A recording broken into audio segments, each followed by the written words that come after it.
UP में जिस कानून व्यवस्था को लेकर सत्ता पक्ष ने जमकर ढिंडोरा पीटा है, इन दिनों उसकी धज्जियां उड़ाई जा रही। कहीं रेप तो कहीं हत्या जैसी वारदातों से सूबे में सनसनी का माहौल बनता जा रहा है। आम आदमी की बात छोड़िए, पुलिसकर्मी ही सुरक्षित नहीं है। फिरोजाबाद में दरोगा की जहां हत्या कर दी गई, तो वहीं मानिकपुर और बाराबंकी में रेप की वारदातों से सनसनी का माहौल है। देखिए रिपोर्ट।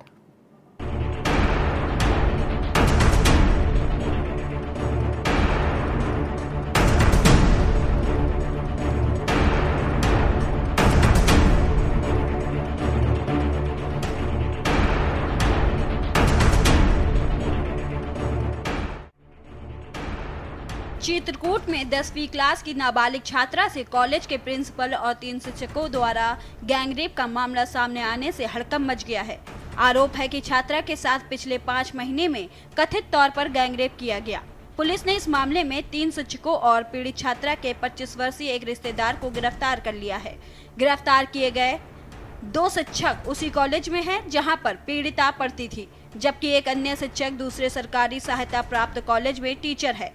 पीड़िता ने पुलिस और मजिस्ट्रेट के सामने अपना बयान दर्ज कराया है और कॉलेज के प्रिंसिपल और शिक्षकों पर रेप का आरोप लगाया है।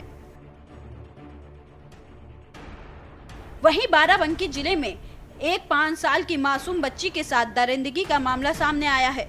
बच्ची की मां का आरोप है कि घर में रहने वाले गांव के 3 व्यक्तियों रिंकू, लवकिश और अमरीश ने मासूम को अगवा किया, फिर उसके साथ दुष्कर्म किया।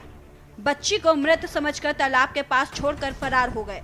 इधर घर से गायब हुई बच्ची की खोजबीन में पहुंचे परिजनों को बच्ची तालाब के पास लहूलुहान हालत में मिली, जिसके बाद परिजनों ने इसकी सूचना पुलिस को दी। मां का कहना है कि आरोपी बच्ची को घर से बहला फुसला कर उठा ले गए थे, जिसके बाद उन्होंने बच्ची के साथ रेप किया। रेप के बाद बच्ची को मृत समझकर एक तालाब के पास मिट्टी में दबा दिया था, लेकिन खोजबीन के बाद बच्ची का पता चल गया। फिर मार गई के मुंदे ना जाने ना या मर गई है। और 3 लोग रहे, रिंकू रहे और लवकुश रहे, अमरीश रहे। हमारी बच्ची पहली पहने रहे, पहली के रे जो चक्कर में यहाँ पकड़ ले गए रहे, जबरदस्ती हमारे मुहारे में यहाँ रहा थे। वहीं फिरोजाबाद में दरोगा दिनेश मिश्रा की बदमाशों ने गोली मार कर हत्या कर दी है। उनके ही थाना क्षेत्र के पैगू रोड पर हत्या की गई। इस घटना के बाद से इलाके में दहशत का माहौल है। घटना की तफ्तीश की जा रही है।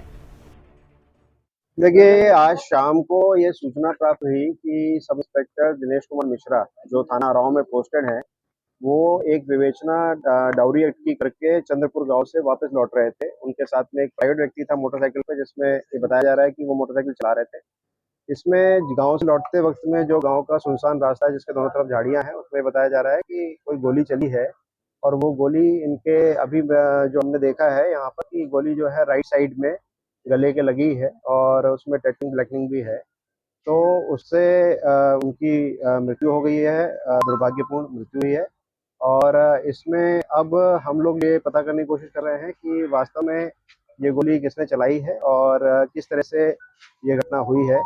इसमें टीमों का गठन मैंने कर दिया है, जो एसओजी टीम है, इसके अलावा 3 थानों की टीम जो है वो मैंने गठन की है। और इसमें जल्दी ही इसका खुलासा किया जाएगा और जो भी इसमें दोषी होगा उसके खिलाफ में हम कठोर से कठोर कार्रवाई करेंगे, गैंगस्टर की भी कार्रवाई। पुलिस यानी जनता की रक्षक, पुलिस की पहरेदार और शांति व्यवस्था की जिम्मेदार ये पुलिस ही है जो अराजक तत्वों, शरारतियों और जुर्म करने वालों को सबक सिखाने के लिए उन्हें कानून के झंडे तले लाने का काम करती है, यानी लोकतांत्रिक व्यवस्था में एक अहम महकमा। लेकिन अगर ये पुलिस खुद लाचार हो जाए तो क्या ये सारे कार्य संभव हैं? शायद कतई नहीं। लेकिन यूपी के झांसी में तो कुछ ऐसा ही है। सिपरी बाजार थाने के अंतर्गत आने वाली महिसागंज पुलिस चौकी गिरा दी जाती है और अपने ही थाने में पुलिस दबंगों के खिलाफ कार्रवाई को लेकर याचक बनी खड़ी है। थाना सिपरी के मसीहागंज चौकी की दीवार बगल में हाईवे होटल है अखिलेश साहू के, इन्होंने तोड़ दी थी। इसके संबंध में थाना सिपरी पर एफआईआर पंजीकृत करके अग्रिम वैधानिक कार्रवाई की जा रही है। क्या कोई ऐसी बात थी जो दीवार तोड़ी गई जानबूझ कर या फिर ये मसीहागंज चौकी की जो ज़मीन है उसको लेकर के इनसे कोर्ट में विवाद चल रहा है और इसी को ध्यान में रखते हुए हमें ऐसा लग रहा है कि ये ज़मीन इनकी है, इसको लेकर के इनके द्वारा तोड़ी गई है दीवार, जिसकी वजह से FIR पंजीकृत करके इनके विरुद्ध कार्रवाई की जा रही है। जान से मारने की भी धमकी दी गई है। ये FIR में जो तहरीर दी गई है उसके अनुसार ही FIR पंजीकृत की गई है। जिस तरह से यूपी में कानून व्यवस्था की धज्जियां उड़ रही हैं, बच्चियों के साथ लगातार हैवानियत का खेल खेला जा रहा है, उसे देखकर लगता है कि शासन प्रशासन का खौफ पूरी तरह से इन हैवानों पर से उठ गया है। स्पेशल डेस्क के न्यूज़ इंडिया।